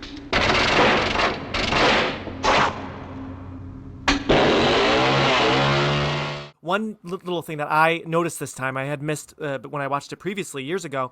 I love that in the basement of the cabin, when the guys are down there looking at all the different gross stuff, they find the book and all that. There is part of a poster of The Hills Have Eyes. Yes. Did you notice that? That was purposely put there. Yeah, they put because it was like there was a ripped poster of Jaws in like in which one? The Hills was it Nightmare on Elm Street or his? I think it was The Hills Have Eyes, and this was a one-up. My movie's scarier. Yes, and then they're trying to one-up each Hills other. Have Eyes. Yeah, that's right. That's so funny because I was just listening to Freddie Prinze Jr. has a new horror movie podcast, which is actually a lot of fun. Yeah, it's called That Was Pretty Scary. That was pretty scary. Yeah, and the first episode is all about making I Know What You Did Last Summer. So it's not only horror fan, but also just making horror films. And he talks in a recent episode about how it was between him, Skeet Ulrich, and someone else, some person that I guess stopped acting for the role of Billy. So it's really interesting hearing his but so I didn't know this, and maybe you guys did, that I guess Sam Raimi and Wes Craven, who made Last House on The Hills Have Eyes and Last House on the Left. Yeah. But The Hills Have Eyes. The two of them were friends, but always kind of had like little jabs at each other. Because I forgot, in Scream, at the party, Randy goes, "Okay, who wants Evil Dead?" And the crowd's like, "Nah." And then they say, "What about Hellraiser?" Woo! So that is a little jab, and then it's interesting to have a ripped Hills Have Eyes poster. I just thought like, oh, that's funny, because I know is it Evil Dead 2? Is there a Freddy's glove? Claw, yeah. Yes. There is. So they like to like kind of go back and forth, which I thought was cute. I never really caught that until he just it's fun mentioned little that thing. on his show. That you read in trivia and you're like, oh yeah, that's why. Yeah. It's cute. Yeah, you never catch it. One by one, we will take you. I can't talk too much since I didn't get a chance to rewatch them, but I want you guys to nerd out. So Evil Dead 2, what other fun little moments do you want to talk about? I know there's the talking moose head, right? I remember that very well from Evil Dead 2. I love that scene so when he's like going in time with the lamp, like yeah. But that's that physicality of like that. Exactly. Like, he's so like he's in it. Yeah, it's a really great one, and you can tell like they had more money, so the effects were better. They still were going for the same 80s amazing gore and special effects with the demon faces, but they went more out with the one guy's demon face with the teeth, they went. You could tell they had a little bit more money, more funding, which was nice. But they still kept the vibe of the first one, just with a little bit more financing. So Tom Sullivan was still doing the special effects. So that's the benefit of having the same person who worked on this. You're able to take the foundations and then just keep building on what you've done. Yeah. They built on the world. And I love like the second one that they go into more of the Necronomicon. Yes, because, the lore. Like we talked about, you have the lore in the beginning. And then you have... In the first one, they don't even call it the Necronomicon, right? No, yeah. It's barely addressed until he throws it in the fire, but like it's barely like... Yeah, so in 2, we get the proper name for it, and more of that is explained. Right? And then you have like you go into the professor and his wife, and the daughter comes. Annie, is that her name? Annie's the daughter, and then Henrietta's the wife. Again, shout out to Ted. Ted Raimi, oh my gosh, he was tortured in that suit. Yes, they were pouring. They were using like sweat. Dixie cups, and then taking the sweat and like siphoning the sweat out of the suit. Amazing though. It's so scary, and it makes an appearance in the Ash vs. It does. It was so good. And Ted Raimi again, and I could tell. Yes, it was because the how the prosthetics were laid. I'm like, it's Ted Raimi. Oh wow, got it. It's just so good. And then can you remind me, how does he get the chainsaw? Like, what happens with his hand to get the chainsaw? I can't remember. Go ahead, Jackie. Take it away. Tell me, what Jackie. happens to Ash's hand? That's silly. Does he have to cut it off himself? Yes. It becomes possessed. And, he has that whole, very Three Stooges, again, leading into where they would go in the sequels. Yes. And that it's crazy... getting more comfortable with itself. Like, I feel like with the Three Stooges, getting more of that... All of that physical comedy that he's doing. The whole kitchen fight is hysterical. And, even just to jump back earlier, like when you have Linda being resurrected, that I laughed out loud. It was so funny when, the headless corpse with the chainsaw, the stop motion. It was so funny. And I like that they use stop motion more. It's almost like a Ray Harryhausen type effect, and that carries through even into Army of Darkness. Oh, nice. Yeah, because the stop motion stuff is so cool in the first one. It's mesmerizing, actually. It's like It's gross, but it's like so cool to watch. You know how much work went into it. Oh my God. So For much. me, it's like, look at how much time that they spent to make this. I can appreciate it, even if it's not the cleanest, the prettiest. Oh yeah. You can see past that for sure. Agree. I will always go for the 80s special effects, those practical effects, versus, computer animated. Yeah, right. Like I just when it's too smooth and it's I like it's messy. So different. I like a little the messy is even more in life. the series. The series is even really reliant on like practical effects and prosthetics. Yes.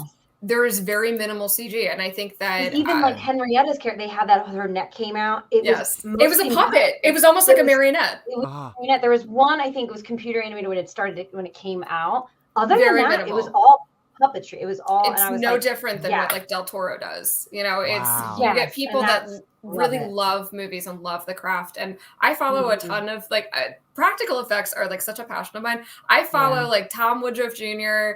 I follow Rick Baker, the Stan Winston Studios. Like Barry Gower, who does all the effects for like Stranger Things. I love practical effects, and following them on Instagram, seeing how they've grown their businesses now that we're The Last of Us. They're using practical effects again, and it's a well-acclaimed show. Yeah. It's nice to see that in that horror space, we're going back to the roots. It's awesome. I completely, it's truly an art, and I love it. I am here for it. Shout out to Rick Baker. I'm so glad you brought him up, Jackie. When I was an extra for a week on Men in Black 3, can't tell you what happened. Can't tell you what happened in the movie. I saw it, and I do not remember a thing about that movie. But I remember it was a whole long process. They dyed my hair. I got fitted for the suit. I was one of the Men in Black, and Rick Baker was there on set every day. And he would be like right near me. And oh my God, it took everything in me not to be like, I love you. Aww. It was so cool seeing him. I would have been starstruck.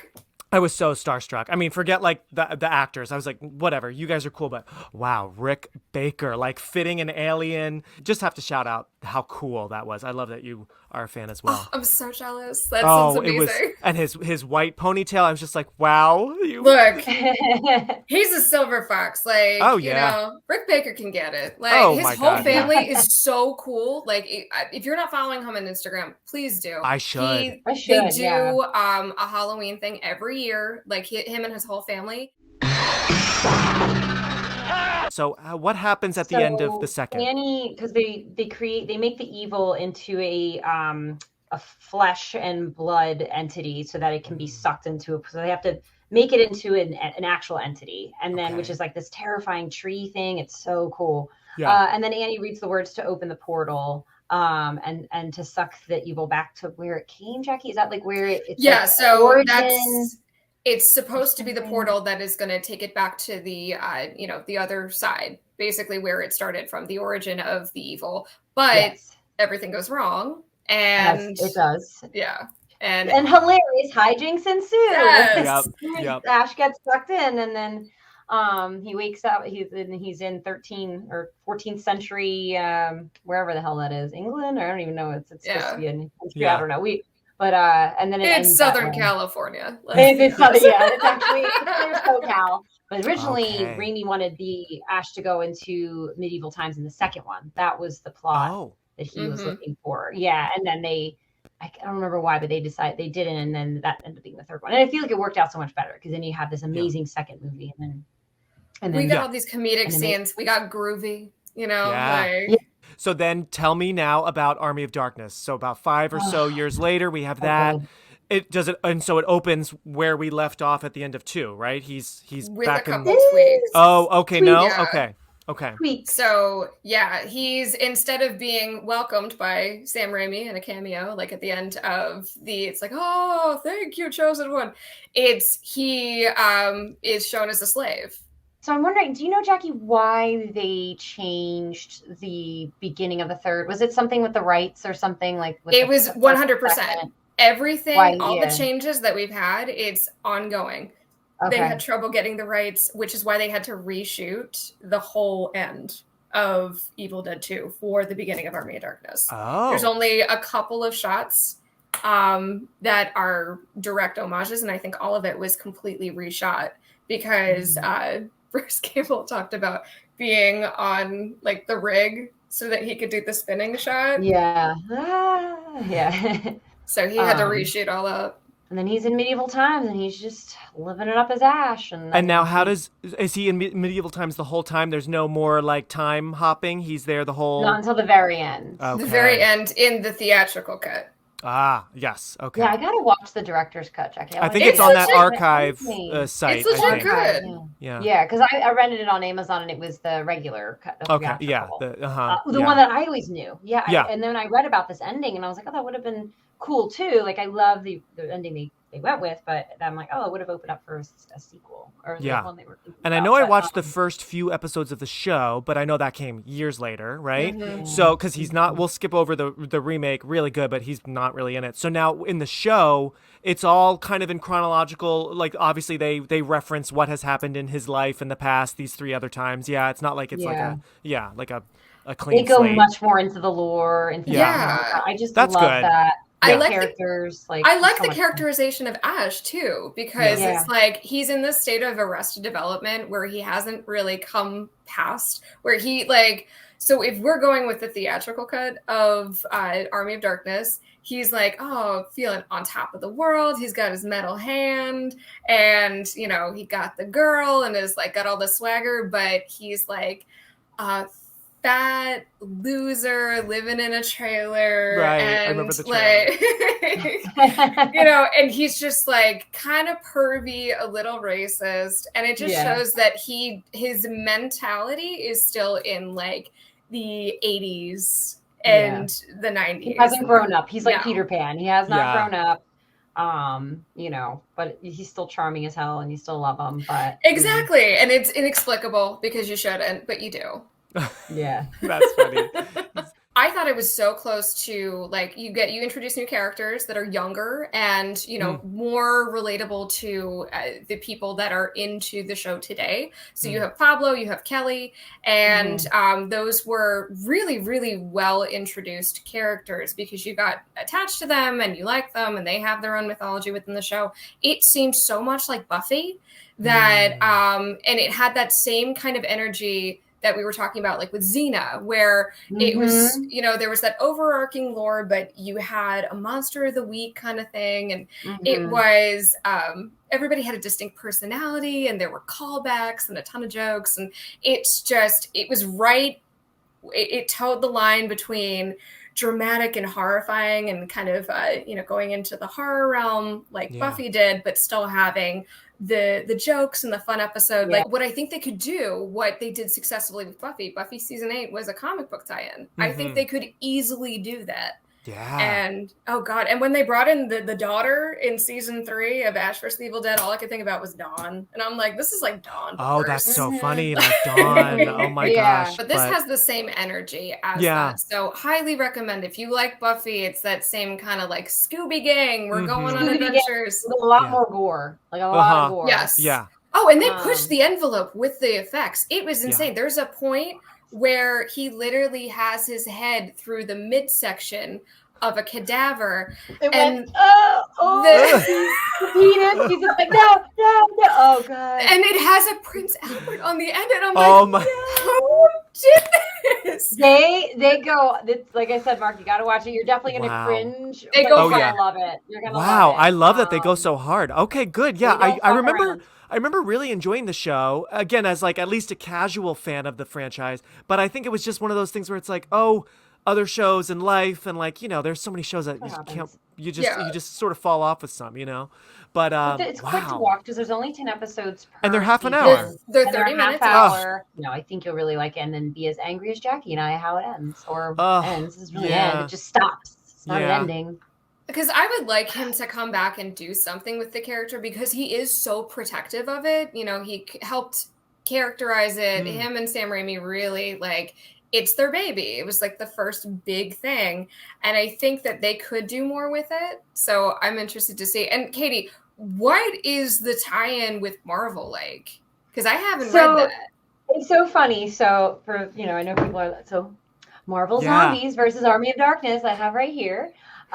It's just a fun little offshoot. So basically it's like he falls into another parallel like dimension. So, which is funny because recently Marvel has approached alternate realities and alternate parallel universes. They've approached it with Doctor Strange. So it's not so outlandish. They've been talking about this for a while. So he falls into this reality with the superheroes and kind of brings with it like a zombie disease that kind of spreads through the superheroes first, and then they just kill everybody. And then that's so fun. yeah, I won't tell you how. It's a quick read. You know, but that's it's just sort of its own thing. The Necronomicon in Ash versus Evil Dead has its own personality and is talking. And it does also in Marvel Zombies versus Army of Darkness. And Ash and it have conversations and they're fighting, and it's funny. It's funny banter with them. You know what I just realized? I wonder if the creators of Hocus Pocus, which I'm going to talk about this summer because that turns 30, if the book, I never really realized it, but I wonder, obviously those books are similar, you know, spell book versus Book of the Dead, but the flesh and all that, like, I just realized, I wonder if a Disney movie was inspired by Evil Dead, and I think it was. There you go. Love it. Let's make it canon. Yeah. Love it. It's part of the universe. One last thing before I let you guys go, I'm going to ask you, there were years of rumblings of an Ash, before Ash versus Evil Dead, there was like a movie in the works, Ash versus, I think they wanted like Pinhead or then like Michael Myers. If you, each of you could have a Ash versus another horror figure, who would you want to see Ash versus? Because I want to say it was definitely Pinhead, maybe Michael Myers, maybe Phantasm. There was like, for a while they were trying to make it a thing and it just wasn't. I never heard that, first of all. I didn't that's so interesting. Yeah, I had heard that. If you're thinking chainsaw to chainsaw. Leatherface. Him versus Leatherface, that's great. That could be fun. Or if you're that's thinking supernatural, then Pinhead, because like hell and evil, then Pinhead would make, you know. So it depends where you're going. Because of the Cenobites and the Deadites and like this whole and the other puzzle box. Like it works. It's but like kind of Hellraiser is like, there is no comedy in Hellraiser. There's none. I mean, not a joke to be cracked. There is, you do not smile. There's nothing to smile about in any it's Hellraiser why I've movie. never like connected with those movies. I love Hellraiser. Do you? Way too gross for me. Way too gross. No, I've seen the first few, and then I did like the new one, but it is the new one's good. Nasty. I would go Freddy Krueger just because of the quippiness, you know. And I don't even think that we touched on half of the quips. I say lines from Army of Darkness like I breathe. Yeah. And so it's like, you know, just in conversation with my husband, there was the one in hello, Mr. Fancy Pants. What was it? It was like, I've got news for you. You ain't leading the two things. Jack and shit. And Jack left. I feel like he could go toe-to-toe with Freddy. Oh, yeah. I like that idea a lot. I like that, too. They're both very quippy, and that's what, like... Weirdly, I was so afraid of like everything, but I liked Freddy Krueger as a kid. And I think it's because he was like funny and quippy, and he'd be on those like commercials, like call now for Freddy's nightmares. Yes. Like, I genuinely, I'm like, oh, okay. And Evil Dead connection, it's on the TV. When Johnny Depp's in the bed and in his crop top. With his little croppy toppy. Yeah. Before he gets eaten, he's watching Evil Dead. That's right. Oh my gosh, I forgot about that. I literally just thought of that. Another Wes Craven. Oh my god. Okay. Yeah. Okay. But yeah, it was around the time because I remember Freddy versus Jason, which also turns 20 later this summer, which is crazy. Oh my god, we're getting so old. I remember seeing that. Oh my god. I remember seeing that, right? It's not so good, but it's super fun. But that took a while to get made. And I do remember they were really trying to do different verses. And I feel like those movies rarely like work. Yeah. But it would have been really fun to see Ash versus any of these people. I mean, the chainsaws, to me, total no-brainer. That is like, yeah, of course. You can picture the poster, like the story is written. Go for it, you know? But yeah, even Pinhead or Freddy, they all work really well. I'd love to see them all. In my dream world, if this was like that show Once Upon a Time with all the Disney characters, I would like all the horror characters, right? Well, Bruce Campbell did a cameo in Doctor Strange, so I did hear he's in it. Yeah. I loved it. Maybe I'll watch that this weekend too. I'm so overdue. And this was such a great opportunity to kind of jump back into it and watch it again. It was a Same. great excuse. It's been years, like so it was great. Evil Dead 2 has been a while for me, and same with Evil Dead 1. I don't think I watched it in probably like 10 years or more. Okay, yeah. So, wow.